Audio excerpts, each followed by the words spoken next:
As Marcus Garvey said,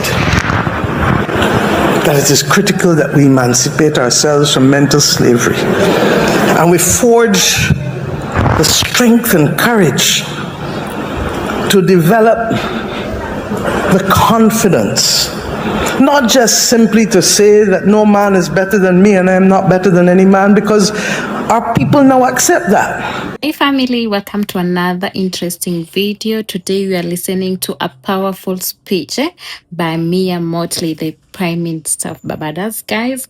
And this woman, as you all know, all her lovers, including me, she speaks sense, she speaks power, she speaks integrity, she speaks future. So today we are listening about her telling us, addressing the Caribbean about the resilience, guys. Are we able to have resilience? Leaders to sacrifice. We are talking about climate change, education system. Like, change is constant, guys. We should have education systems. What are we going to do as Caribbean nations to prevent pandemics? Like hurricanes, in general, like bad weather. What are we going to do? How are we going to improve our soils so that we can be, they can be able to hold plants, roots, and any type of farming that will give people hope.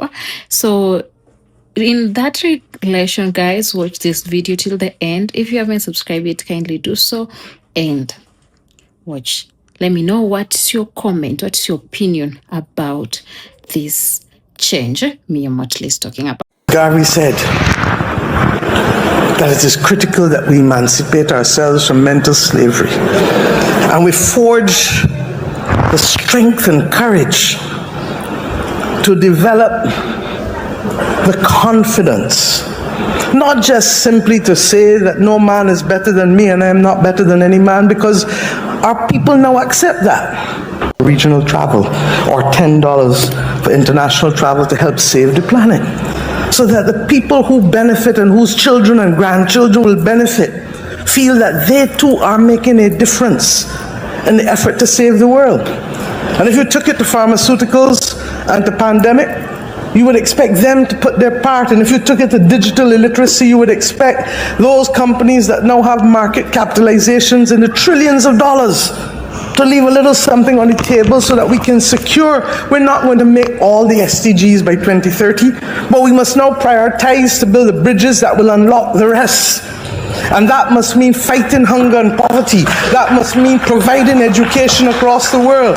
That must mean ensuring that we have the technical capacity to unfold the benefit of renewable energy while at the same time creating the opportunities for green investment, because foreign capital alone will only make us tenants in our own land, and therefore the domestic resource mobilization and the aggregation of capital is necessary to balance the equation so our own citizens do not become tenants in their own land.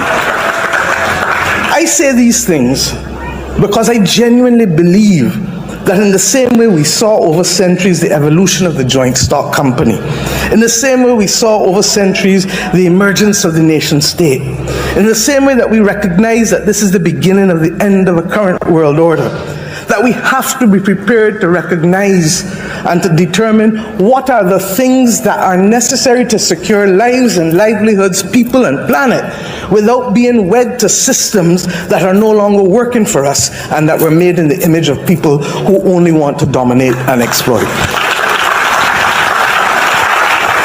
That is the spirit of Michael Manley and the word of love being practiced. I say to you today that when all of that is combined, we still have to come back home to the most basic and elemental of truths. That you and you and you and you and you and me have first always to summon the courage and to look in the mirror and to believe, as Errol Barrow said, in our mirror image. To believe, as Marcus Garvey said, that it is critical that we emancipate ourselves from mental slavery And we forge the strength and courage to develop the confidence, not just simply to say that no man is better than me and I am not better than any man, because our people now accept that. But coming with those rights now come responsibilities, because there is no right that can exist forever without a responsibility to tend to the things. A house, this building, you leave it unchecked and unattended for, and it starts to fall. You leave your body unattended for, it atrophies. And we as a region have a duty to have mature conversations, first to begin to understand how we can reclaim the mental landscape of our own citizens, recognizing, as I did in a CARICOM Ministers of Culture meeting as a young senator in this country 33, 34 years ago, that we will never be able to stop information from flowing in unless we close down our society, and it's not practical. So that what we must do is root our people, so that when the gale force winds start to blow, the trees may bend, but they will not break. The roots are complex, and the educational system needs to be transformed to ensure, as difficult as it is, and believe you me, as I go through this process in Barbados, I know it is difficult, because nobody wants to feel as though they are on the front line of change, particularly when the change may have implications for their own household. But in the same way that a person who is a diabetic recognizes that if I don't make that decision to sacrifice a toe, I may make the foot or the leg, or worse than that, the body through sepsis at risk. We as a region need to understand that the price of freedom is also equally the anchoring of responsibility in this Caribbean region. And that in truth and in fact, we are in the throes of an inflection point, a historic movement that really, today,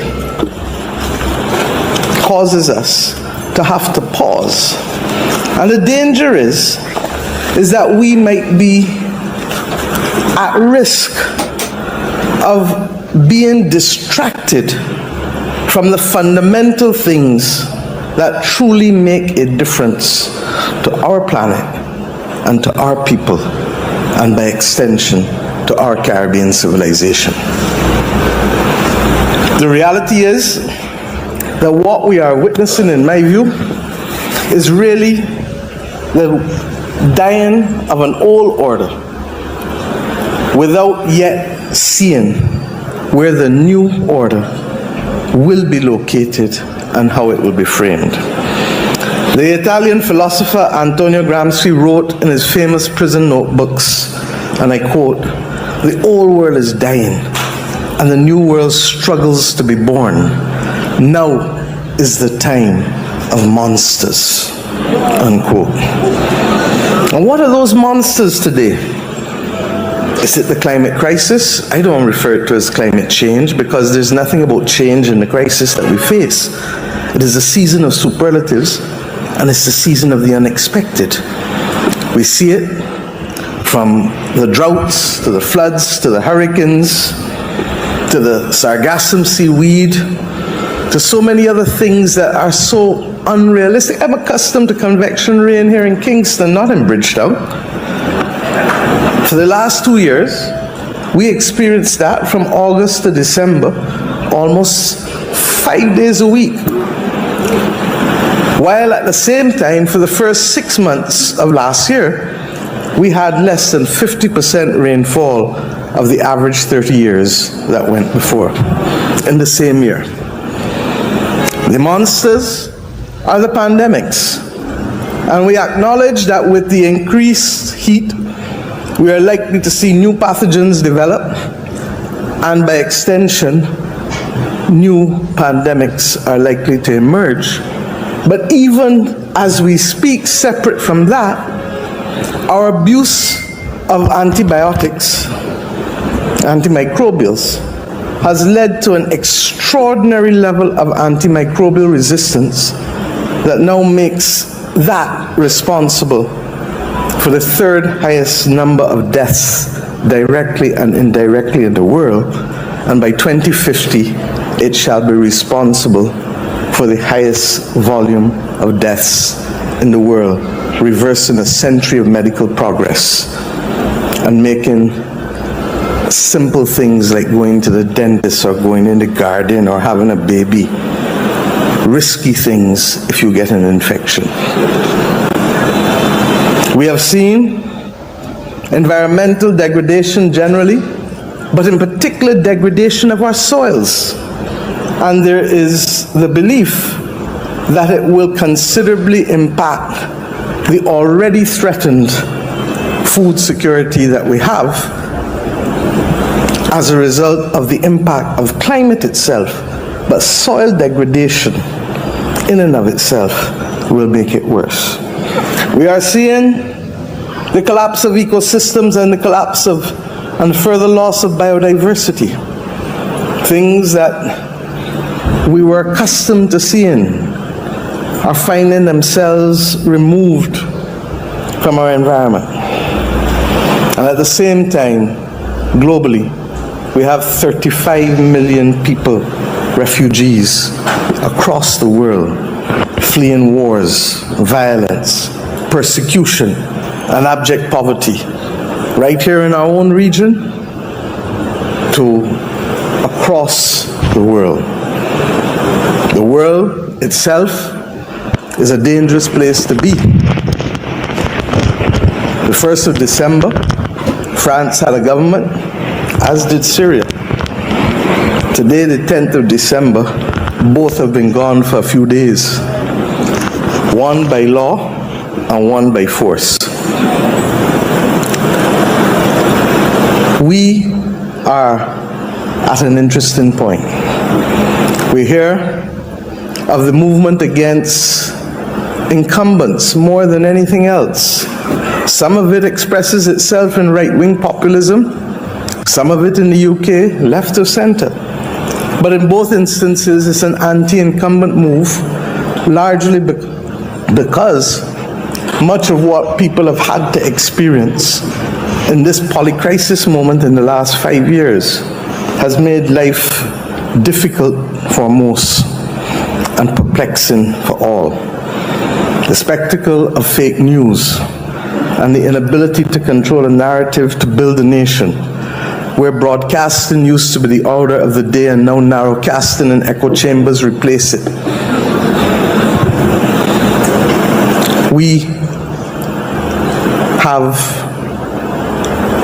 more than ever to determine what does love look like in this, the third decade of the 21st century. And because time limits me, I'll just address a few matters. One, as it relates to regional integration and foreign policy.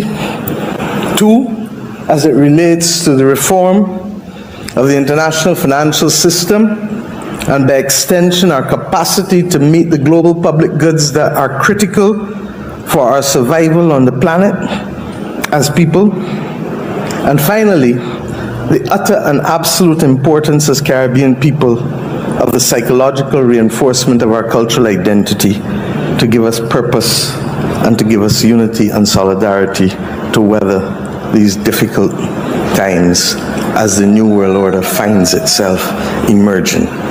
May not be for a few decades, maybe as soon as the next 5-10 years. And it is slow upon us when all of a sudden, as we saw in Syria, it is immediately upon us. And that is the nature of the world in which we live today, where the powers that influence and the information that is generated goes way beyond the nation state. And to that extent, on this day of International Human Rights Day, one asks yourself, what will that new world order look like? And what will truly be the power of nation states Will small states be able to survive without deep functional cooperation and pooling, or will they become collateral victims as the world seeks to line up behind great powers yet again, particularly if the multilateral rules-based system that we have is not allowed to work for us? I say to you that it is critical that we not be sucked in to the bankruptcy of the current global world order. And if we go back to what love was for Michael Manley, and I'm amazed at the extent to which even the language used foretold the times in which we come to live in. There is no doubt that we are in a race against time, and those who doubt it will fail to prepare.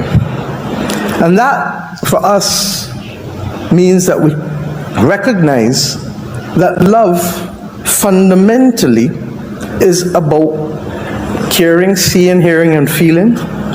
Fundamentally is about resilience, a word that Michael used more ahead of his time than most. And love is about transformation. We have taken long to do some of these things, not because of laziness, but because of the complexity of the root system that has caused us to be victims of another order that effectively took away from us identity and movement. And I dare say that so fundamental is the human resistance against that type of activity that I really believe that that is one of the reasons for the strong anti-incumbent movement globally, coming after 2 to 3 years of restricted movement and increased cost of living, where persons are trying to recoup losses in the shortest possible time from a pandemic, that has caused people to say, hey, you didn't see me for a few years, but watch me now, here. And if you don't realize it here, I'm going to show you that they're here. And we've seen it country by country by country by country. But if we come to understanding what that race to become resilient must look like, it is being thrown at us more than ever through the climate crisis.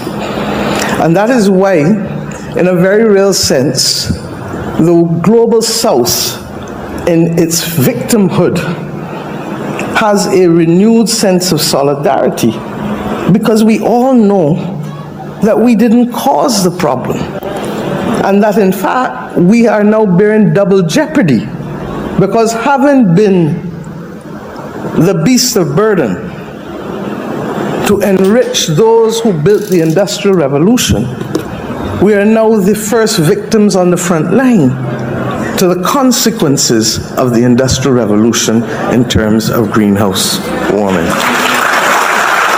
As we conclude the video, we have watched the powerful speech by Mia Mottley, and we can tell, guys, we need to do change. And she asked, as an individual, what are you doing towards change? And this needs a lot of sacrifice, a lot of resilience, a lot of people being educated. Example, people who have been misusing antibiotics. She has mentioned a lot of people have been taking antibiotics and self-medicating to the point that now, right now, if there is a flu, like the other day, a few weeks ago, we were talking about a flu that was going around nations, and Jamaica was one of it. And you can tell people you will go to an over-the-counter, get medication, but there is not working because your body is resistant to the medications, and this leads to maybe diseases hiding in your body that leads to people dying earlier. And she mentioned the statistics, and guys, this needs a lot of change and a lot of resources to educate people out there in the Caribbean. And she mentioned about climate change, guys. She asked the Caribbean to work towards climate change. This will better situations and bring maybe good results during weather forecasting so that people are prepared and they have measures against pandemics and things like hurricanes. And to farming, it will help with farming because people will be well equipped with enough information. Another thing she said, education, guys. As you all know, she said education, they should bring a change in system of education to better the education system in the Caribbean. This will help people to get skills and knowledge and eventually get to jobs like doctors, teachers, lecturers, and better the Caribbean. So education is important. Another thing she mentioned is leaders' unity. Like most leaders are scared to bring change because it might affect them personally or one way or another. But for her, she is impressing leaders to give it all, to bring the sacrifice so that to build or to better the Caribbean nations. So guys, let me know, what are you doing and how did you find that speech? For me, I found the speech so impactful, the speech so energizing and so helpful. If all these Caribbean nations comes together, she mentions, this will be a wonderful, wonderful thing. And two, change is constant and change is necessary. So preparation, this everything, when it works out better with good statistics and good measures in place, I know tomorrow will be better, will be great for the Caribbean nations with such leaders in action as Mia Mottley. Let me know, what are your opinions about the powerful speech that Mia Mottley just addressed, and let me know, what do you think? Do you think people should embrace or should put in action what she's saying? Do you think leaders should sacrifice and make Caribbean a better nation? Let me know what you think. If you haven't subscribed yet, my good people, kindly remember to do so. I really, really appreciate. Subscribe, like, and leave them there a comment. And guys, let's support our leaders. Let us all be accountable so that we better our nations. So as she says, guys, she mentioned also on war, and this is affecting a lot of nations, not the Caribbean as well. Too, people should work on that, so that all that resources, guys, that goes into the damage correction or damage control after the war or after a certain clash should be reinvested or should be reinforced to something else, like to more projects management, to more wonderful, wonderful measures. So guys, let's support Mia Mottley and let's work together. And remember, change is constant, and let's all embrace change as a person, as a country, as a nation. Let's all embrace change. So thank you for watching till the end. If you haven't subscribed yet, kindly do so. I really, really appreciate. God bless, and catch me on the next one. Don't forget to comment and subscribe, my people.